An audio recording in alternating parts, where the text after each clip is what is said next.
to be recording my webinar. I'm already screen recording, folks. So anyway, as I was saying, at the last minute, internet is good, but this morning, and it's been good all week, and then this morning it was terrible because everybody's in town, and this is why. It's only a few minutes video.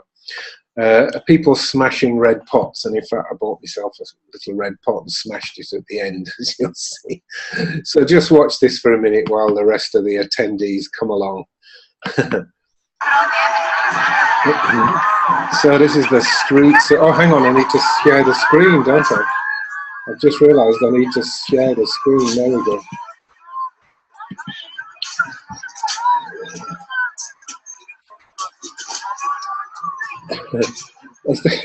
I mean, is this nuts? And look at those big red pots on the balcony. Oh my God. Oh my God. Oh my God, look at the size of that.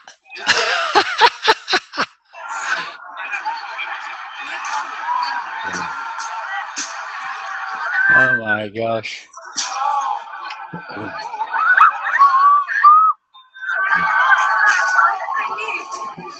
Look at the crowd. Oh my God.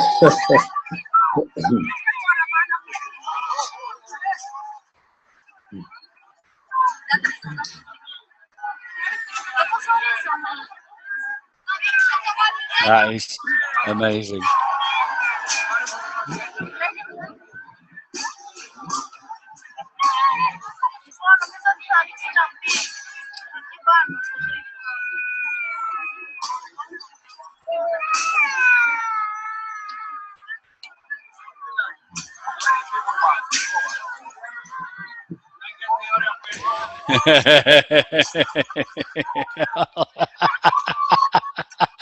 Oh my gosh.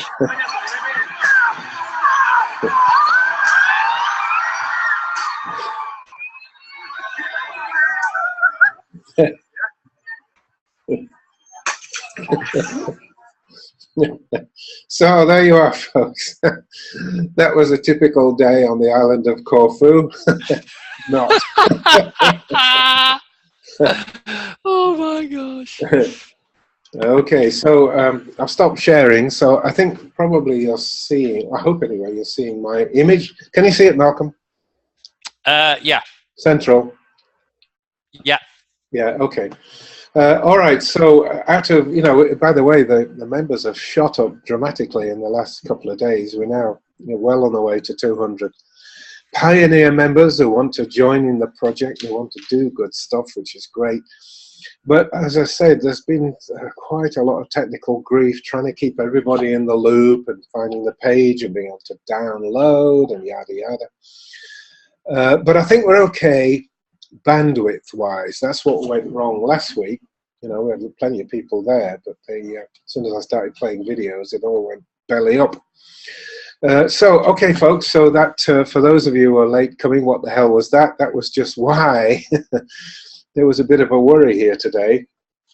Internet's been good at this little hotel. It's a nice, sweet little hotel, but all of a sudden it went terrible this morning. And I found out why, which was the whole of Corfu is there for this pot smashing festival, which I never heard of. But anyway, we joined in. Viv got was a bit tense with the mob. She doesn't like crowds. And there were about 10,000 gathered in the square, crushing us. It was really quite weird. So anyway, on with the story. This is the second of the teaching webinars for punk psychology. Punk psychology, you'll have all gathered, is my jokey word for something new. It's quite a remarkable development, really, and it's not all down to me, although I've shepherded it and steered it. There's lots of names in the game. But where we really do have something very valuable and amazing to share here that does change people and change lives. And not over the space of weeks, months or years, but sometimes in as little as a few hours. People I'm getting rave reviews about it, and that's good. What I've been trying to do, and what you're part of, and thank you for being with us, And that includes all your people who'll be seeing the video, because there's over 100 people going to be not here, you know, for whatever technical reason, we'll need to see the recording later. But thanks for being part of this, and it's my endeavor to try and teach people cool stuff actually on the internet, and that's, I must say, not easy. I'm not sure it'd be easy if I was at my desk at home in Las Vegas, where I have, you know, blazing fast internet and every kind of professional recording equipment that you could think of. But, you know, out here in the sticks, Corfu is just a little island off the shore of Greece. Well, it's actually off the shore of Albania. There are certain challenges, so we'll do our best with those. I'm going to introduce a couple of, you know, principles, talk about some ideas for a little while, and then what I want to do is a couple of volunteers. Any of you out there who would like to volunteer to be demonstrated on, so that I can show you my, what I call my make it now technique, actually, and it's a very unique way of handling and manipulating timeline. Make it now, or make it now technique, MINT, or MINT. It's you know, just a useful acronym for it. But anyway, anyone who wants to volunteer when the time comes, all you have to do is raise your hand. And to be honest, I don't know how you do that, but there's something you click on that you're seeing as attendees that will raise a hand, and then I'll know that you're willing to do that. And we have a couple of defaults, by the way, if nobody feels brave enough to do that. I hope somebody does. Okay, so there's some material that I hope you all got to see. I've been repeatedly sending out the emails, say, please go to this page. And for example, I did a demonstration a few days ago with a lovely lady called Anne. I think she's with us now. Thank you, Anne, if that's the Anne I see here. She was very sweet and very helpful, and it's very useful to you all. And I need some more, but you know, that needs time and arrangement, and so there'll be a lot more demonstrations of that. That was running what we call a pleasure moment, and you're going to see more of those this evening. And the reason we pick a pleasure moment is we want to sort of test the idea, or demonstrate the idea, or show you how it works, without screwing anybody up. You know, if you get me, we don't want to say, all right, return to the time of your divorce, you know, who's there, what's being said, and, you know, feel yourself dodging the plates and the crocs, you know, boom, boom, as she throws things across the kitchen, or vice versa. It's too stressful, so we just pick some nice pleasure moment while we look at the technique and learn the technique. And as I said, we'll do a bit more of that tonight.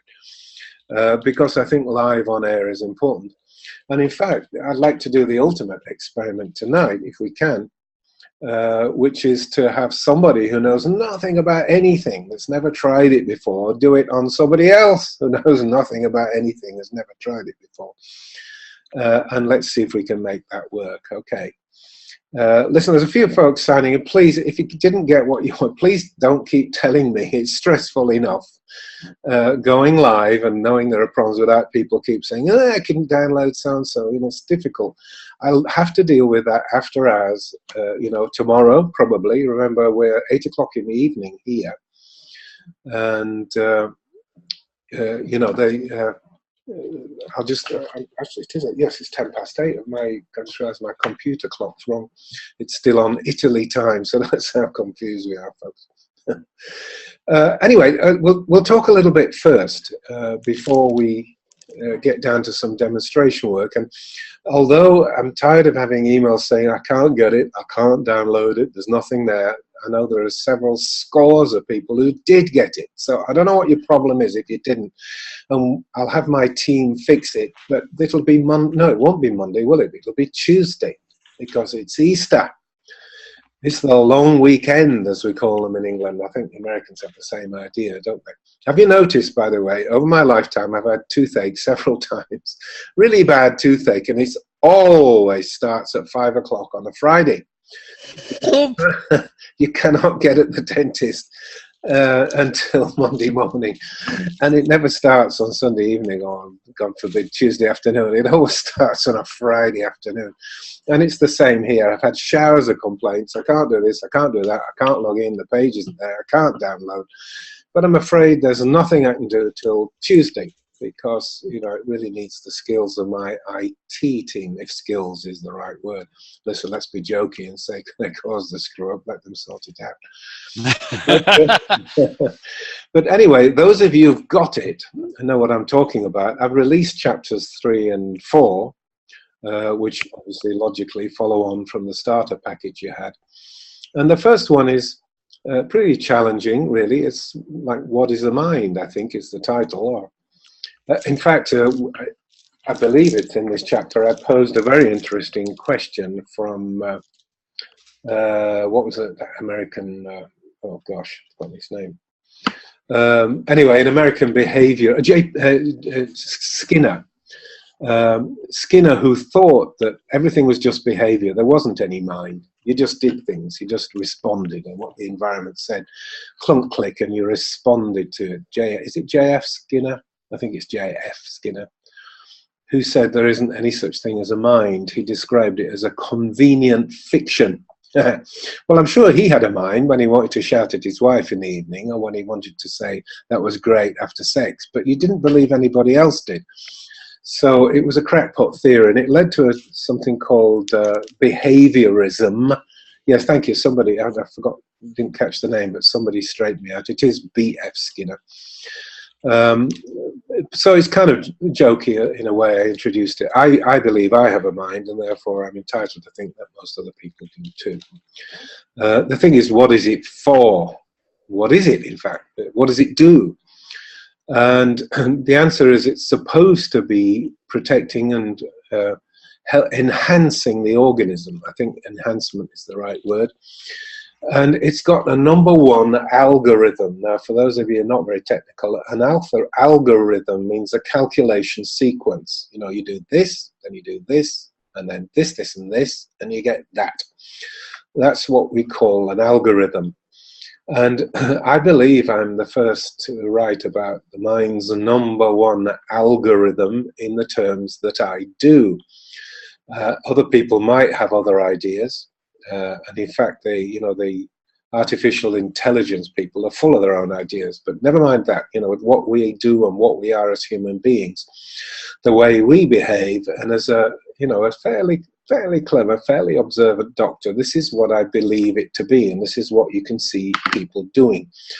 They are scanning the present time environment. Now, I'll take it in bits, right? Scanning the present time environment means that you have perceptions working for you. You know, you can see things, you can hear things, touch, you can see what's going on around you. So you're scanning the present time environment and comparing that to past experience. Now, this is the tricky part, and I'll come back to it. There's two kinds of experience. One is what you've been told at school is true, and often it isn't, as you know. And then there's what's happened to you in life as experience, and that you remember, but you don't always remember it as well, so there's another problem. But you compare what you see is going on with what you know, and then figure out what is likely to happen. In other words, you make some kind of estimation or prediction of the future. And having done that, you then make steps or create changes in the present time situation. You evolve a behavior or a strategy, if you like, that will bring the maximum degree of enhancement. And it's not usual that a person will, in fact, I don't believe it's doable that a person would choose a pathway that was bad and negative. It's one of the fundamentals of supernoetics. You cannot choose to be destructive and bad. So, all right, hear me out, folks, because you say, oh, what about murderers? Yeah, I mean, it's all obvious, isn't it? But what about murderers? Well, the murderer believes that it's the right thing to do at that moment, that it will produce the maximum amount of enhancement. It is the correct response to the situation. And even compulsive criminals, you know, they're stealing and embezzling, or let's just stick with stealing and burglaries all the time. They know they're not supposed to do that, but they do it because they want to, because they think it's a better strategy. They think it's the right thing to do. And they think it's right, or it's correct, or is the optimum enhancement strategy, notwithstanding the law. The law says I shouldn't, but if I do it, I'll get this extra money, and it'll be good, and it didn't cost me much effort. It's an easy life. And of course, they screw up and don't even pay attention to how many years they lose being locked up in jail and stuff in doing their estimations. But as I said, I don't really believe a person can deliberately say, I'm going to choose to harm myself. Listen, even someone who commits suicide is doing it on the basis that the people around me would be better off, nothing's working. Those perhaps in a little bit in the know might think, oh, screw this life, it's not working for me, I'll go and reincarnate and have another life, whatever. I'm saying, and if you think with me, that you'll see what I'm talking about, that every single action is estimated by the person to be the most optimum thing that they could do. I mean, don't, for example, tell me that Hitler knew it's wrong to gas 6 million Jews. I didn't gas them all, but to get rid of 6 million Jews. He thought that was a great thing to do. It was absolutely the right thing to do, because then, Germany, freedom and all that. It's a completely crackpot calculation, computation, if you like, since we're doing computers. But for the person, it's right at the time. It just doesn't make any sense in the external environment context. It only makes sense in some deep sort of inner context that the person is working on. Okay, so that's what I consider to be the mind's number one algorithm. So I'll repeat it. The mind is...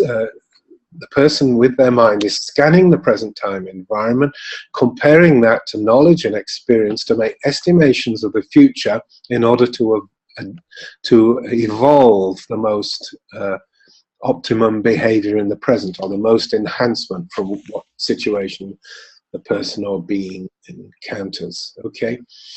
And as I said boldly, it's a tenet of supernoetics that the person doesn't get it wrong. The reason we get wrong answers is not because the mind is stupid and screws up, it's because the mind is operating on baloney.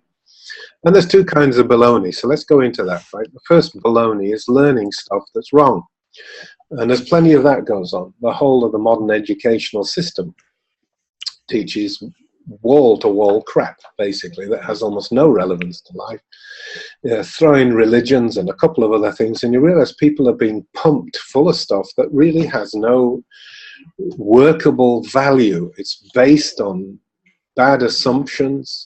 Communism swept the world for about 120 years, but it's based on a completely flawed precept, which is that anyone with money is evil and stealing, and all the workers are wonderful golden beings that are honest to a core, and it just isn't true. There was even in Karl Marx's time, there were so many caring business managers and philanthropic millionaires and people that tried to build villages and houses for their people and make it all work for everybody's good.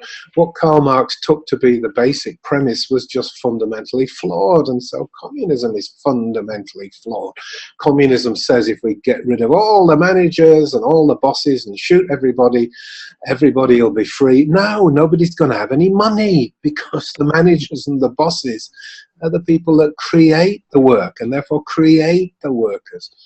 So all I'm saying, really, I don't want to get political. All I'm saying is if you learn bad stuff, then you're going to get bad outcomes. Like, the Bolsheviks, their answer was, well, we'll just put them all against the wall and shoot them. And it didn't really work, They lost, especially in Poland, they lost a lot of their intellectuals and musicians and artists and gifted people because they stand out against the crowd.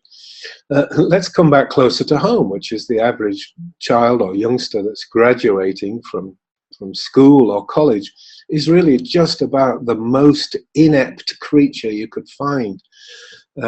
Real learning and learning for life, I call it adaptive intelligence. That's our word for this. What do I mean? Well, I mean intelligence as it relates to life and living, not as it relates to IQ tests, or not as it relates to getting to university and getting a doctorate, many of which are completely useless. As we know, I know quite a number of people have got 2 degrees and are not working. They can't get any work, even despite 2 degrees. The system is busted. But adaptive learning means that you're pretty clever, adaptive intelligence means you're pretty clever in relation to life and survival. And we all know stories like that, don't we? You know, people who, well, listen, the classic Bill Gates, Steve Jobs, Richard Branson, you know, these are guys who are failing. Well, even Winston Churchill. They were school failures and dropouts. They screwed up. They never made any go of the educational system. And yet look at Gates and Jobs. I mean, Jobs is no longer with us, as we know. But Bill Gates has been hovering around the #1 richest person. Now, rich doesn't mean good, of course. The guy's still a complete idiot, even though he's rich. But the point is, he understood how to adapt to life and solve problems in relation to life. The fact that this guy is completely off the map with, you know, vaccinations and believes in a forced vaccination at gunpoint program is just further evidence of what I'm talking about, which is education and teaching and formalization of learning leads to bad results. Okay, I'd like to leave that as a kind of a given, if we may, because I could go on for hours about that. But the other kind of learning which is bad, and this is the one that concerns us most, and this is the one that we are going to work through, starting with punk psychology, is where you learn bad things from life, you know, bad experience. You know, for example, you know, enough women jilt you that the guy learns that women are bitches and they're not to be trusted. Well, of course, that's not true. You know, if you met a lovely woman, and if you married one, like I did, you know it's not true. But, you know, that's the kind of lessons that life might force in on us.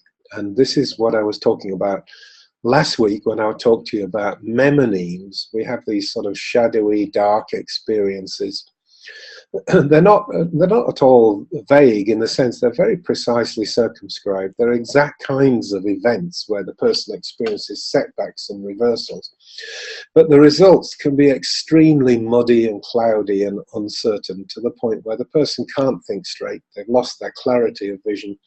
They've got all these unpleasant experiences that are laid in with negative charge, meaning, you know, emotional charge that makes them very heavy on the person, that teaches them the wrong lessons. And this is what mnemonics are. They teach you bad lessons about life.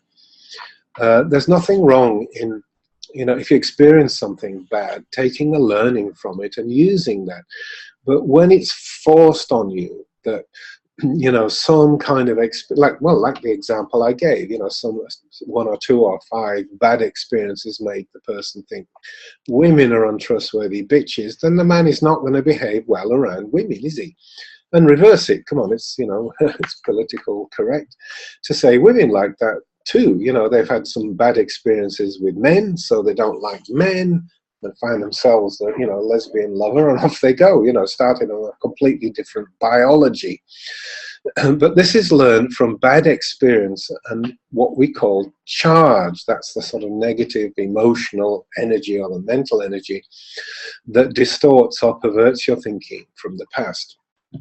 And that's what we're good at. Now, I've got to tell you, Hypno-Ethics has got easily thousands of answers, many hundreds, I think 2,000 to 3,000 specific answers and techniques. But the simple one that I call Hypno-Ethics, although it means sounding like hypnosis, is not. It's the opposite. It really means unhypnotizing a person from those unpleasant experiences I was talking about. You see, a person who's had a lot of experiences like that is really not so much present in the now. That person is somewhat, well, in fact, the old-fashioned word is somnambulistic, which is a very fancy word that means sleepwalking. But they're going around in a sort of semi-trance. And listen, this is not Dr. Keith Wacko stuff. This goes back to Pierre Janet, a French psychiatrist of the 19th century. Georges Gurdjieff had the same theory. He believed that we're all asleep, and his sort of approach or technique was to wake people up. I mean, he had a saying, a famous saying, the biggest barrier to being conscious is the delusion you're already conscious. So he was very clear about that. People are not together, they're not aware, they're not firing on all four, to use a bit of slang.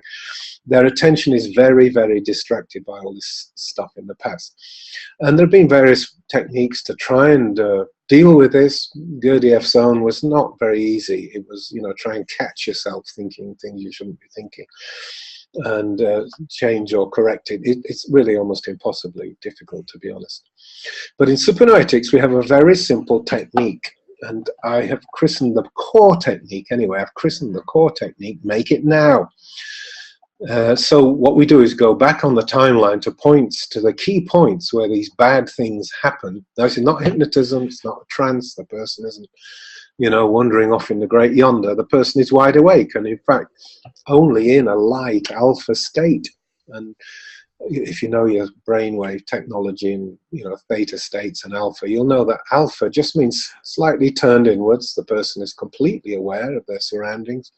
If you tap them on the shoulder and speak to you, they won't even jump like this. They'll just say, what do you want? The person is completely there, but is internalized somewhat. So they're looking at their inner presence and their inner space. So it's nothing more mysterious than that. But the clever part is the person has to actually be there. Now, remembering, you know, there's all sorts of fancy techniques for remembering bad things that happen to you. But the point about that kind of memory is that it pushes it into the past. I don't know if you can see my hand disappearing off the screen. But if you remember 1966, then you push 1966 back to 1966. Funnily enough, it means it goes back there. Remembering actually creates this past feeling. But if you travel back on the timeline to 1966, then it's different. You are there. It's in the now. And if you had an experience at that time, a person who is there will say, oh, well, I'm walking down the street and it looks like an Easter weekend and there's bunting flying everywhere and there are people walking around, they're saying Happy Easter. You know, the person is there. In fact, one of the examples or metaphors for it, if you like, that I use, just think of this, because we're going to be doing it in a minute to somebody, is to think of yourself getting in a car and you drive back down the timeline. You drive back to 1966. You park the car in 1966 and you get out and you look around. What is going on? What is happening now? So you see what I mean by make it now. Now, you know, 1966 may not ring bells for most people. That is just an example. But everyone has on their timeline specific events that were significant to them. It could be the person was majorly jilted, and so from then on they've been insecure about themselves and not sure they're seen as worthy or interesting or attractive to the other sex. You know, it can be quite damaging. You get jilted 2 or 3 times. It can be not only just hurtful, but it can actually set a pattern where you lose your confidence. You're going through your schooling, say, and one particular year, you've got this jerk of a teacher, and I had one, spent all their time trying to say, you're useless, you're stupid, you'll never get anywhere, you're a waste of space. I had one saying that to me, and I could easily have reversed the vector, and that's exactly what he's saying to him. And that's another principle of Supernoetics, by the way. We do talk about ourselves. You know, we tend to, the things that we say and rant on about are most often about ourselves, not about other people. But anyway, you get what I'm saying. The timeline is just a stringing together like beads of a whole series of things that happen to you in your life. Most of it is not a problem. Most of it's so trivial, it's hard to remember it. I mean, how many of you could remember what you were doing on your 8th birthday, shall I say? I can't. I mean, I know how to do it, but, you know, just off the cuff, I couldn't possibly remember. But if you say, well, remember the time you got divorced, bang, I'm right in it. It doesn't take much effort to go back there, trust me. Well, I was kidding a bit, because I have cleaned up my divorce, and my first wife and I, love each other very much again in a different sort of way, of course.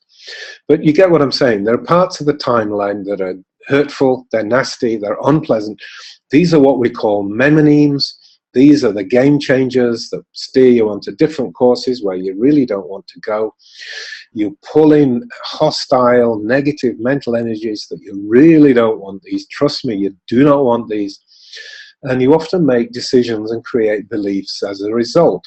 You know, going back to one of the early examples I used, you know, jilted a few times, a man might create a belief or make a decision for himself that women are, you can't rely on women, I don't trust women anymore. So that becomes a life-setting trend. You know, when he meets a lovely person, he might find that that really stands in his way of creating a loving relationship with such a person. Well, if you imagine all of this, I hope you've followed everything I'm saying. I can't say it, I don't think, much more clearly. But if you imagine this multiplied by thousands of times, then you realize that we're in a mess, and humans are in a mess. Wilhelm Reich, I don't think he's worth remembering for his orgone theories and stuff, but he's certainly worth remembering for what he called the emotional plague. And it's the plague of mankind. It's what ruins and destroys everything and brings us all down. Mankind.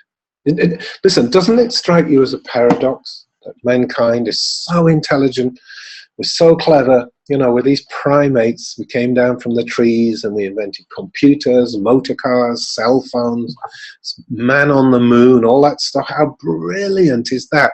And yet we're almost bone deep stupid when it comes to emotions. There's just such a rift between the two lives, the intellectual prowess and, you know, our emotional level of living, and often in the same person, of course. You know, some of the very, very cleverest human beings were complete jerks to be with. You know, you wouldn't want to go out and have a beer with them.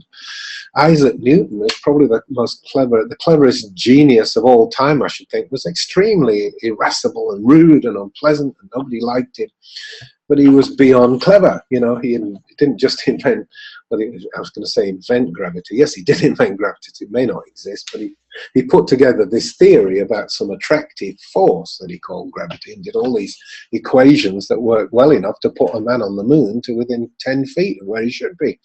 That's how clever he was. But didn't stop there. You know, he split light and understood colors and how white light split into parts, and then he did calculus, and that's led to endless useful mathematics. The guy was a screaming genius, but also a jerk. So I just want you to focus momentarily on that strange paradox of humans, that however clever we're supposed to be, there's something wrong with us. We are not fully functioning in the emotional and rationality sense, shall we say. You can be clever without being rational. That's another point, by the way. Alfred Korzybski called this unsanity, not insanity, but unsanity. A person can be unsane about something. So you've got some really clever, you know, some college professor who's a wizard, an IQ of 180, and, you know, can dish it out as a skilled educator, and yet he's stupid enough to go and mess with one of his students, or some underage girl, gets himself in trouble with the law and ends up in jail. I mean, how stupid is that? And yet the person's potentially very clever, but does those things. And listen, don't we all? You know, I don't have an IQ of 180, and I don't mess with little girls. But, you know, I've got some version of all those problems, you know, like I'm fairly clever. I'm in the Mensa club, you know, for high IQ. And yet I screw up almost on a daily basis. And they're like, duh, you know, why did I do that kind of things? So trust me, folks, we need to deal with this. And our piloting, as we call it piloting because it's sort of steering the person to the very spot where they need to be to work on something. Typically it's on the timeline, but not necessarily on the timeline. You can be steering a person to land on a belief system or all kinds of things. But what I want to teach you in punk psychology, the first thing is to just deal with the timeline. And you'll see in one of the later chapters, or maybe, actually no, maybe it was chapter 1, where I said that really you could say that all that this is about is really manipulating a person's timeline. The make it now technique, you know, we learn to travel the timeline, and we're going to be able to, you're all going to be able to do this, and I want you to do it on your friends and neighbors and relatives. Don't do it on anyone hostile, and don't do it on anyone that doesn't want to do it. But if you can find somebody that's curious, say, let's give this a go, let's see how it works. Just practice, and you say, it depends what you're looking for. We're going to do pleasure moments in a minute, but you might say, well, all right, go back to your 5th birthday. Tell me what you're seeing. The person, what are you talking about? I can't remember my 5th birthday. And you say, oh, come on, give me a sense of what might have happened. They say, well, Oh, well, okay, my mum and dad would be there. And you say, what's your dad wearing? Well, he's wearing a green tie. And they suddenly realize, oh, my God, I do remember. It's all there. You know, it's one of the odd things about memory is that everything is there. It's just a question of accessing it and getting at it. But anyway, what we're learning to do with punk psychology is to be able to move a person up and down the timeline constructively. Now, obviously, I've already hinted earlier that it's no good just moving a person back to some misery and then leaving them there. You know, I've seen hypnotherapists and hypnotists do that. You know, go back to when, and then it's, I see, well, that's your problem. Well, you know, I'll see you next week and we'll do some more. And the person is dumped right in the middle of it. We actually work over the memory until we clean it of its negativity. So, you know, we're cleaning it of bad energies and the emotional traumas that go with it, and also getting the person to spot what decisions they made that have ruined their life since this point. Okay, so what I'm going to do, I'm going to show you how we move people on the timeline. My very sweet friend Anne, who I met online for the first time a few days ago, did a nice little demo for us. Alistair, unfortunately, had some problem. Let me just close this box, it's distracting me. Had some problem with the internet connectivity, so I never got the second one done. But look, here's a chance to get yourself promoted to being a participant. If any of you want to give it a go and let me find with you a pleasure moment, I promise I won't run you to anything hurtful with that. I mean, I would always ask you permission if we were going to do that. But the first step is not to do anything that's unpleasant or uncomfortable. The only thing that might be uncomfortable for you is you're going to be in public view, as it were, and it's going to be recorded. But listen, how difficult, folks, would it be to go back to say, well, you know, oh, we had that wonderful holiday in Marbella. It was so sunny. Oh, delightful. We got a marvelous sunset. Oh, all the beer, you know, I drank lots of beer. That was good. And the girls in their bikinis, yum, yum, yum. I mean, how traumatic is that going to be? A pleasure moment. Anyone want to step up? And what you have to do, if you want to, is raise your hand. Malcolm, can you tell us how to raise a hand? Do you know how to do that? Yeah, you can just click on the participant thing at the bottom, and it's got in there raise hand. Oh, okay. So for all of us. Oh, actually, I clicked on it. I lost everything. All right, folks. Anyone want to volunteer?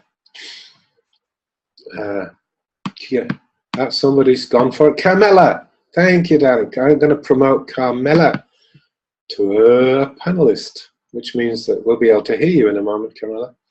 Have you got a video running, sweetheart?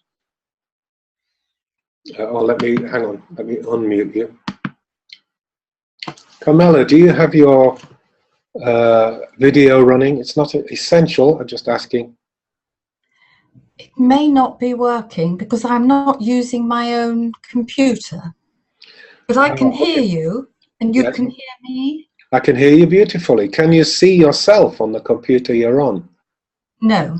Oh, okay. In that case, it's not going to work. But it's fine. We'll just talk to each other. I'm sure you're very gorgeous to look at, so we'll just imagine what you look like. You can see me, though, huh? Yes. Okay, well, I want to do what I just said, which is take you back to a nice little pleasure moment. Very non-stressful. Can you identify something for me, some nice event in your life that would work for us? Simple, I don't want anything splattered over 4 years or anything. Just, a few days, a few weeks or whatever. My wedding day. Oh, good. Well, listen, Anne chose that for my demo as well. Glorious. Yeah, well, if they say it's everyone's best day, isn't it? Best day of her life. Better be anyway. Okay, so when was this, Camilla? 23rd of December, 1998. Okay, so it's practically on Christmas. Was there a reason for that, or you just stumbled into that? No, it was planned because it was in Australia. Ah, okay, so it's all high summer and great weather and all that stuff, isn't it? Yes. All right, lovely. Okay, so Camilla, 1998, yes, I'm just checking. That's right. Okay, so what I want you to do, I don't know what your surroundings are, but close your eyes so that you're not distracted. Just relax, wiggle back into your chair because nobody's seeing you anyway, so you don't need to sit near the screen. You ready? Yes. Okay, so I want you in your mind's eye to travel back to the 23rd of December 1998. Drift back there, go back in time as if it's going to happen to you all over again just as it was. And tell me when you're actually there, you can see things going on. I'm in a hotel room. This is just before it then? Yes, this is the day of my wedding. So right, but it hasn't happened yet, huh? No. Okay, all right. Describe the hotel room that you're seeing. Is it right in front of your mind's eye now? Yes. Good girl. So what do you see? Well, all the bedding is white.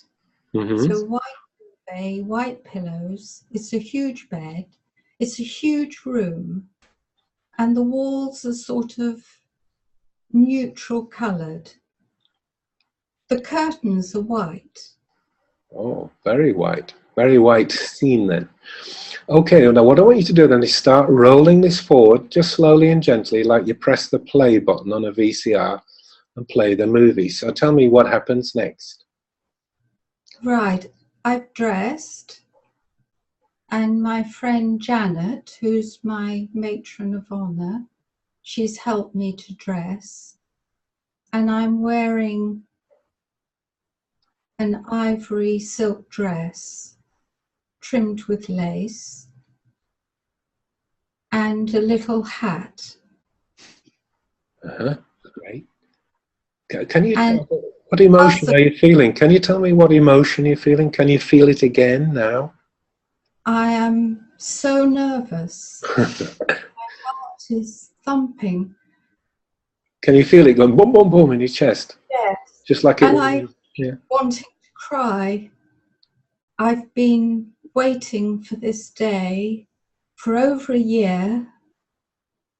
The buzzer goes, and it's the car that's come to pick me up. Mm-hmm. So I get in the lift with Janet, and she comes down with me to the car, and then she gets in the car with me.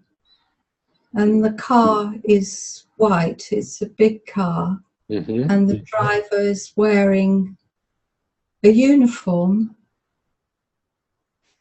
sort of black with royal blue tabs on it, and he's wearing a hat, and he opens the door and he takes my bouquet and helps me in, and then he hands me back the bouquet. It's roses, and the smell is incredible. The smell of the roses. So you can smell it again. You can smell it again. They're all different colours of white and pale yellow, and they just smell divine. And Janet gets in the other side, and she's wearing a beautiful navy blue suit, and she has a little, what they call a fascinator, that she told me she made herself the night before.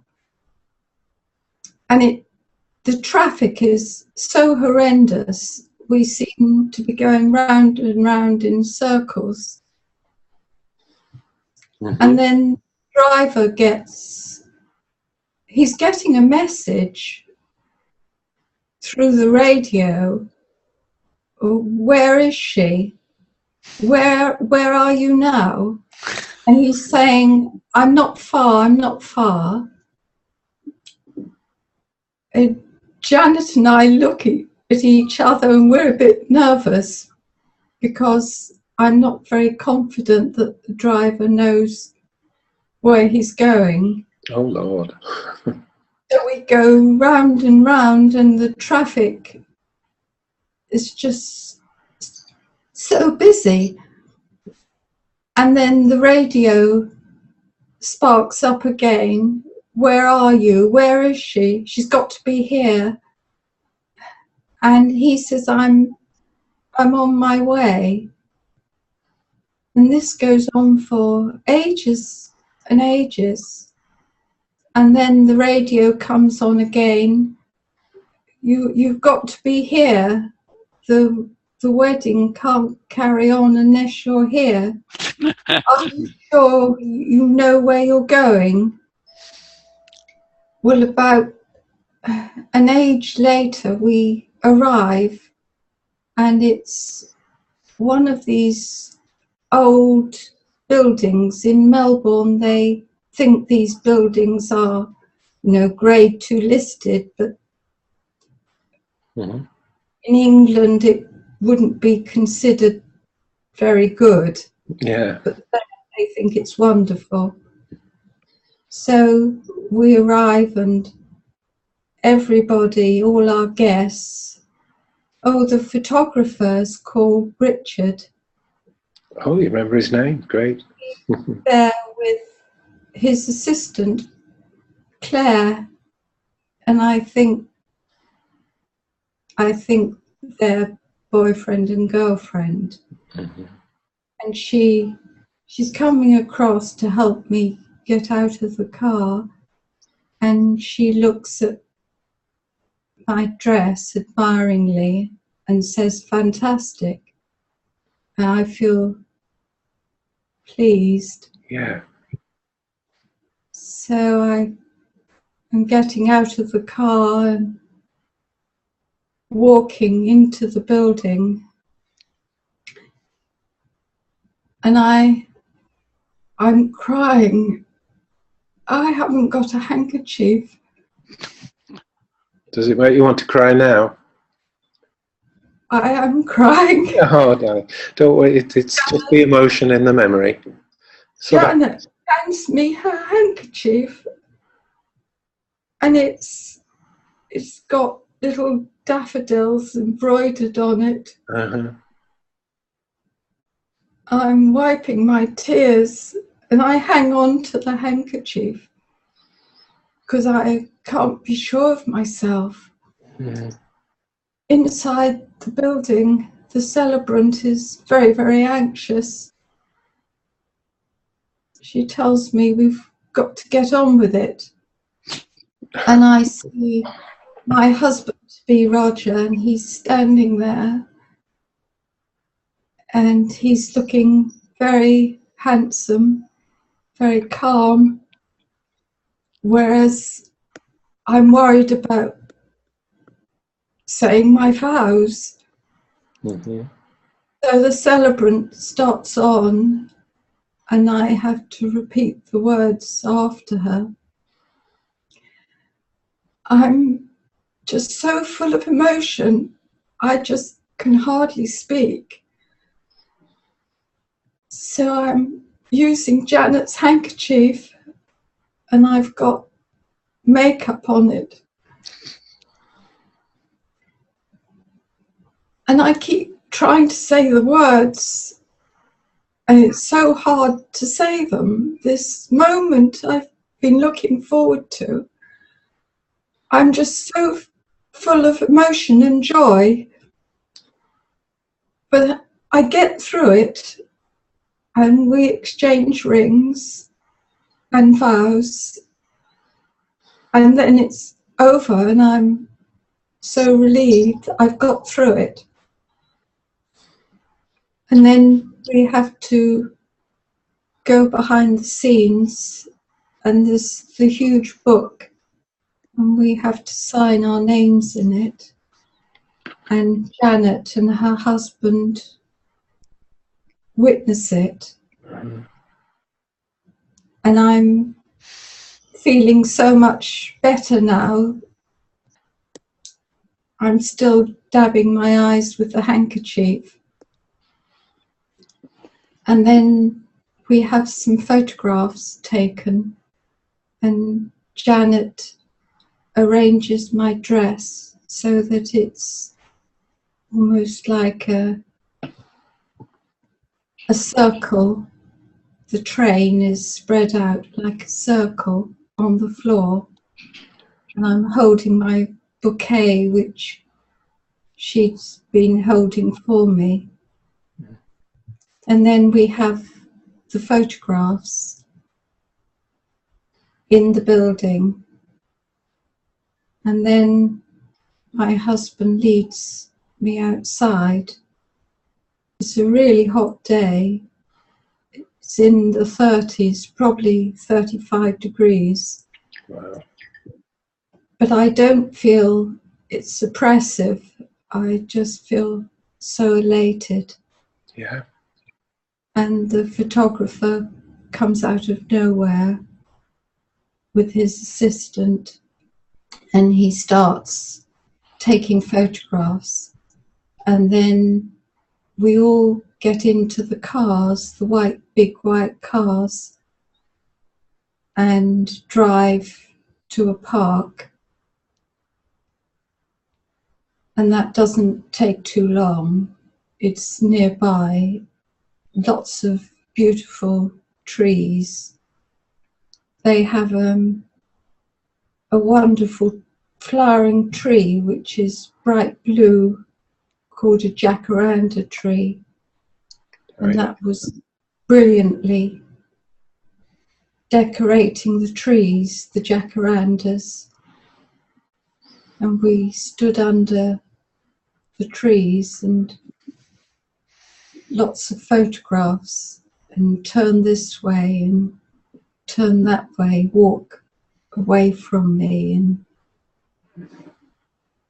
sit down here on a bench. And all this is going on in this heat, and I don't seem to feel the heat. I just feel this absolute joy in the day that I've looked forward to for so long.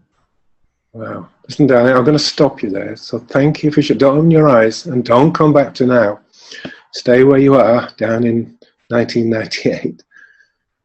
Let's look at that. You remember there was a moment where you were just overwhelmed with emotion, and we could hear it too. Can you describe it? Where did you feel it in your body, and what were you feeling exactly?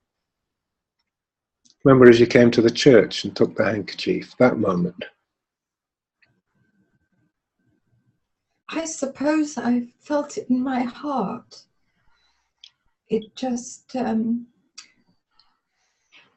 when I think about being upset normally, you feel it in your, well, I do, I feel it in my stomach, but this was in my heart. And it just took over everything. Normally, I'm not stuck for words. I'm, able to express things, but it just took away my power of speech and thought. All I could think of is that moment and how I'd get through the vows. Right. Well, the most intense emotions, of course, are hard to put into words. What I'd like you to do for me now is try and recreate that feeling. I mean, it came just now because your voice started to crack up. Just make it come again. Just feel that very intense emotion. I'm not doing it to be cruel. I'm doing it to try and lessen the impact of it for a moment. Just if you can feel it again.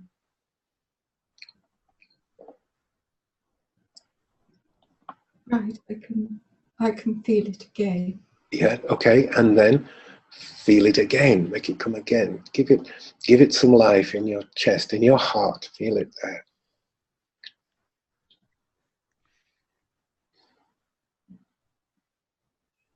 Yes, I can. Good, and then do it again.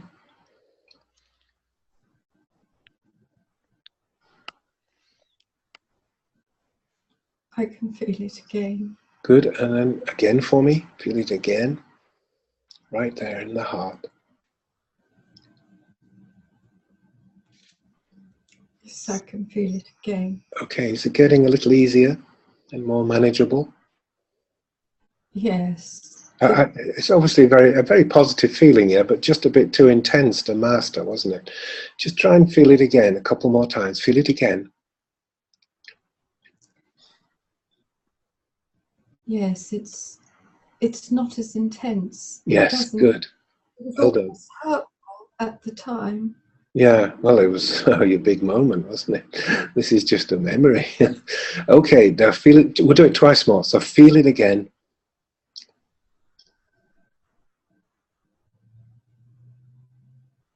I can't. Okay, good. That's the moment I wanted. That's fine. I just wanted to take some of the power out of it. You know, I don't want to diminish your pleasure, but you know, when emotions get overwhelming, that's one of the things that we do in punk psychology, is just tune out some of the more intense bits. But this is so pleasurable, I don't want to spoil that for you. Now, are you feeling on a positive note for the moment before I make the next change? Yes. Okay, good girl. All right, well, really, what I want you to do now is just come back up to the now, to the present, and we're in 2017. Just come up to the now. And we're in April. Well, you're in April in Australia as well, obviously. Look around you. Tell me at least 3 things you can see from where you're sitting. I can see the house next door. Good. I can see a lot of conifer trees. Oh, lovely. Yes. Around the garden. Okay, good. Now, do you feel you're a bit back in the now? You're not in your wedding day at the moment. Glorious though it was that you're in the now, yes? I'm in the now. Okay, well, thank you for doing that for us. That was very helpful to hundreds of people. Well, it'd be tens of thousands eventually. Thank you very much, Camilla. Do you mind if I tune you out? Because I want to have Malcolm do something as well. So I'll mute you, and then you can sigh till your lovely heart's content. Go for it. Okay, sigh away. All right, Malcolm, you know, I've stood you on station to come and do some nice recalls. Could you do that for us now? Yeah, I can. Okay, I'm going to see if I can put... Have you got your video on? Yeah, but it won't work because you won't let it come up. I'm not sure how to deal with that. Do you know how to deal with that? I'm not trying to... Hang on. Oh, I know. Maybe I have to promote you. I know you are promoted. I mean, let me make you a host then. Actually, to be honest, I don't think it matters that we see you. But no, I don't think it does. I'll put you on. Do you want to change host? Yeah, but you have to remember to give it back to me, brother. Okay. Speak away. Hey, hi. How are you doing? How's everybody? Well, I'm still not seeing you. Anyway, just sail ahead. Sail ahead, Malcolm. Okay. So I wanted to just do slowly some recall prompts from chapter 9. And so this is just an example in the chapter of recall prompts you can use when doing Hypno Ethics and helping somebody recall pleasurable moments. So I'll just go through a few on the list. Okay, so the first one is recall a time when you enjoyed yourself. Recall a time when you earned some money. Recall a time when you slower. Give him a chance, Malk. Okay, I'll slow right down then. Recall a time when you heard some good music. Mm-hmm. Recall a time when you mastered something. Recall a time when you got something you wanted. Well, that's a good one. Recall a time when you enjoyed a cozy fire. It's making me smile, that one. Would you live in Colorado? Cozy fires. You need them up there in winter. Absolutely, especially in the winter. Okay, next one. Recall a time when you rode a bicycle. Also something we do in Colorado a lot. Recall a time when you played with an animal. Recall a time when you rearranged furniture. Recall a time when you really knew what you were talking about. Recall a time when you gave a successful demonstration or talk. Recall a time when you straightened out a messy environment. Recall a time when you felt good about the way you looked.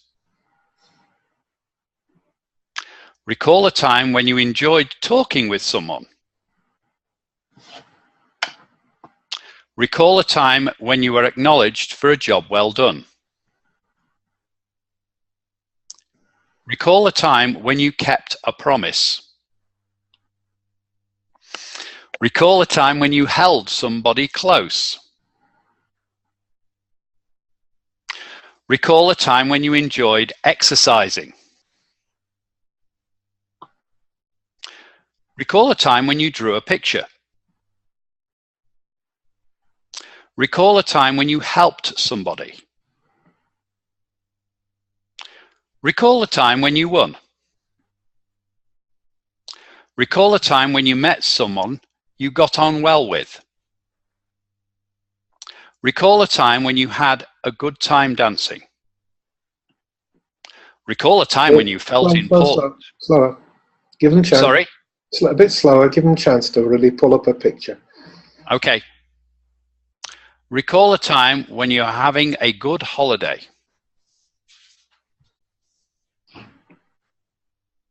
Recall a time when you achieved something worthwhile.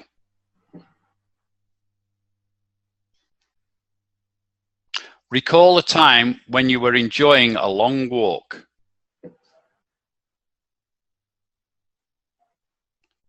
Recall a time when you enjoyed working in the garden.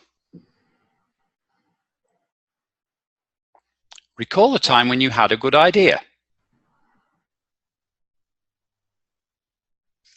Recall a time when you kissed somebody you liked. Recall a time when you laughed at a joke. Recall a time when you painted something. Recall a time when you felt enthusiastic. Recall a time when you were with a friend. Recall a time when you stood your ground. Okay. All right, thanks for that, Malcolm. I hope everyone could pull up a pleasurable thought for each of those, or memory for each of those thoughts, I should say. Thanks for doing that. I was thinking, as you were doing it, maybe we should do a little bit of that each time. I'm throwing a bit of Ho'oponopono and other things. It's probably a very good idea. Yeah. Now, listen, I want to, there's something I want to share with you for one of our experts here, Lisa, my good friend Lisa, is willing to talk to you, anybody who would feel they need some help or need to know more about how this works. As I said, I'm committed to the teaching program, but Lisa is very good at the one-on-one talk with people. If you've got something on your mind that you want to talk over and see if this could help you, she'll tell you whether it will. Would you use an email rather than me giving out her phone? I don't think Lisa will mind, but it's Lisa Best, so it's Lisabest. Lisa Best, and she is the best. Lisabest. Lisa Best 123 at AOL.com. For those of you who are old enough to remember what AOL is, it's America Online. Still around. So email Lisa at lisabest123 at AOL.com. She's asked me to just share that email address with you.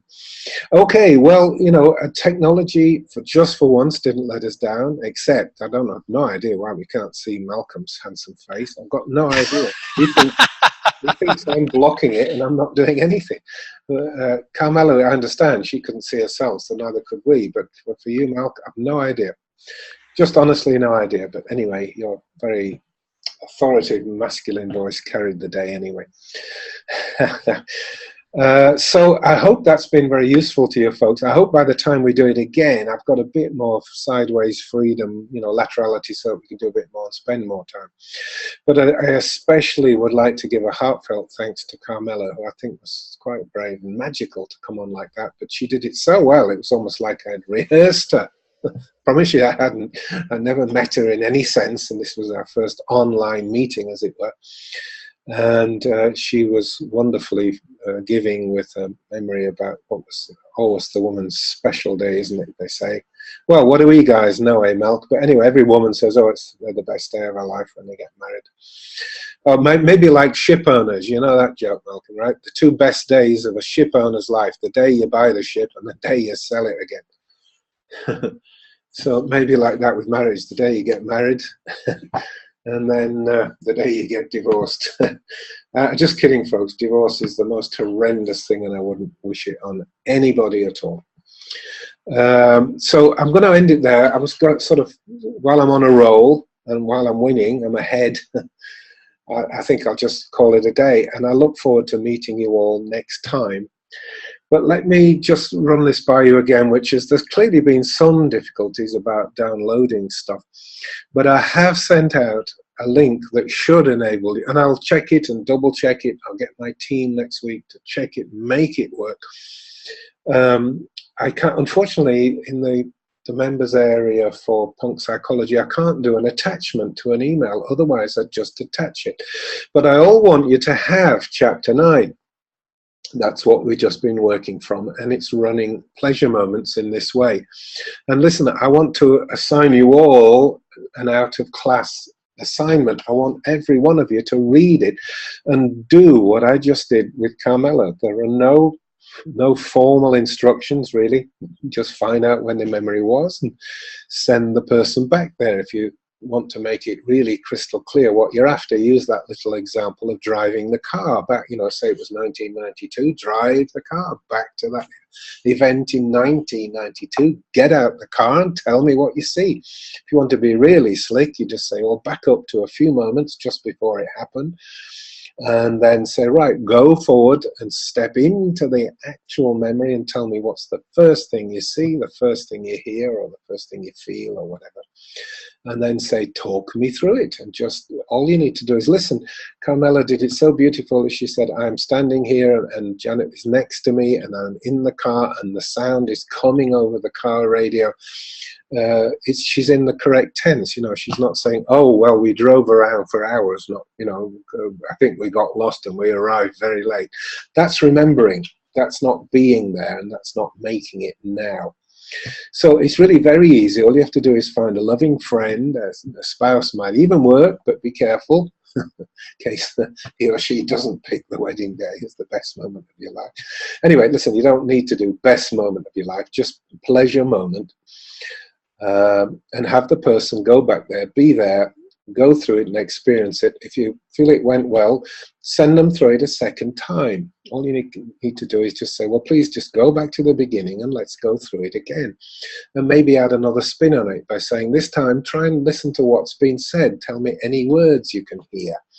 Or if you want, you know, something like, tell me what colors you see, just to keep a person, you know, the memory right there in front of the person. So that they're in the now with it. If you could all do that before we meet next time, then I promise you we'll step forward into some of the more hairy stuff, the not so nice, the not pleasure moments, and we'll find somebody who's brave enough to let us demonstrate that, and you can see how that goes. But if you learn to run pleasure moments, really, you're learning to master the timeline, and everything should be downhill and straightforward from there, rolling forward. All right, so there we go. Now, hang on, let me see if there's any questions. Oh, okay, somebody's not happy. Yeah, Peter, I'm sorry if you struggled and he didn't get that good a sound. Several other people said the sound's good, but the picture's not good. Yes, honestly, folks, I am seriously giving thought to saying, look, I'll wait till I get back to high speed internet. Well, it may be London, actually. I don't have to wait till I get back to Las Vegas necessarily, but, you know, little Greek islands don't exactly hack it. We'll see, but I did my best, and I will straighten out all the technical hitches there have been. It's been wonderful to have you on board, and we've done a great recording that can be shared with the other 200 odd people now, so that we're all on the same page by the time we meet next time. Thanks very much for being here, and have a happy Easter. This is still only Easter Saturday. Happy Easter. Take care. Bye now.